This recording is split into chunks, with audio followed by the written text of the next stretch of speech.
میں یہ واقعہ ہزاروں دفعہ سنا چکا ہوں، ہر دفعہ ہی ایسے رونے بیٹھ جاتا ہوں کہ پھر میں وہاں نہیں کھڑا ہوتا، پھر میں وہاں ابوا پہنچ جاتا ہوں، میں دیکھتا ہوں 6 سال کی عمر میں میرے نبی کو اللہ نے یہاں اتنا بڑا امتحان دیا کہ جنگل میں ماں کو موت دے دی، 25 سال کی عمر میں ماں مر گئی، اچانک مر گئی، کوئی بیماری نہیں، کچھ نہیں، جس کو آج ہم ہارٹ اٹیک کہتے ہیں، ہارٹ فیلئر کہتے ہیں۔ اتنا آخری جملہ کہا کل حی میت و کل جدید بال وقد ولدت طہرا، بولا نہیں جا رہا تھا تو بجھتے بجھتے بھڑکتی شمع نے کہا بیٹا ہر زندہ نے مرنا ہے، ہر جوانی نے ڈھلنا ہے، لگتا ہے تیری ماں کا آخر آ چکا ہے، لیکن میں نے ایک بچہ جنا ہے جو سارے عالم کو پاک کر دے گا۔ اور شمع خاموش ہو گئی۔ کس طرح انہیں دفن کیا، میں وہاں کھڑا یہی سوچتا رہا کہ یہاں قبر بنائی کیسے ہوگی، تو پتھر ہیں جو لوگ گزرے ہوں گے، یا پتھر جوڑ کے جب ام ایمن نوکرانی ساتھ ان کو لے کر نیچے اتری، اونٹنے کے قریب پہنچی تو آپ نے ہاتھ چھڑایا اور پھر بھاگے، پہاڑی پہ چڑھ ام ایمن پیچھے گئی تو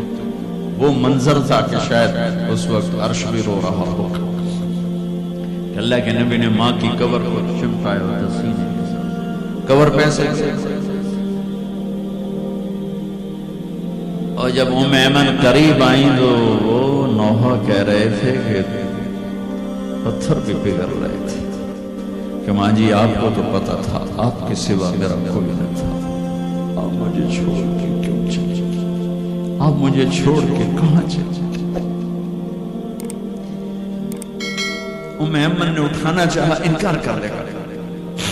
میں نہیں جاتا، میں نہیں ماں کو چھوڑ کے جاتا، کھینچ کے لے گئی، گھسٹتا ہوا بچہ پہاڑ سے اتارا، 2 دن روتے روتے مکے کا سفر ہے، پھر کھانا بھی بند ہو گیا، پینا بھی بند ہو گیا،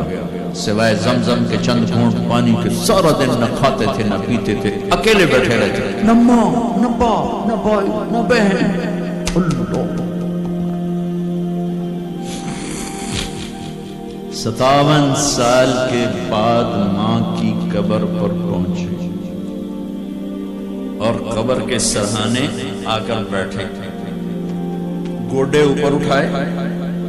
اور ہاتھ یہاں رکھے اور سر جیسے چھوٹے بچے رونے کی پوزیشن بناتے ہیں، یہ چھوٹی جگہ میں دکھا نہیں سکتا، اور پھر جو رونا شروع کیا، اتنا روئے کہ ساری داڑھی سارا سینہ آنسوں سے بھر گیا، جیسے کوئی معصوم بچہ، جیسے 6 سال کا محمد رو رہا صلی اللہ علیہ وسلم، اتنا روئے کہ وجود ہل گیا۔ اب پھر فرمایا کہ میں آگے نہیں جاؤں گا، میں رات یہیں رہوں گا۔ تم کیا جانو رشتے کیا ہوتے ہیں، تمہیں صرف پونڈ گننے آتے ہیں، تم سے مراد میں بھی اور سارے بھی، ناراض نہ ہو جاؤ، ساری امت کا یہی حال ہے۔ رات وہاں گزاری، ہائے کیا کہہ رہے ہیں، کاش میری ماں کبھی ہوتی، میں ایسی خدمت کرتا کہ بریڈ فورڈ والے بھی یاد کرتے ہیں، میں ایسی خدمت کرتا کہ میں عشاء کی نماز کے مصلے پر کھڑا ہوتا اور سورۃ فاتحہ پڑھ رہا ہوتا، اور پھر ادھر سے میری ماں کہتی محمد، تو میں نماز توڑ کے کہتا لبیک اماں جی، ماں جی حاضر ہوں۔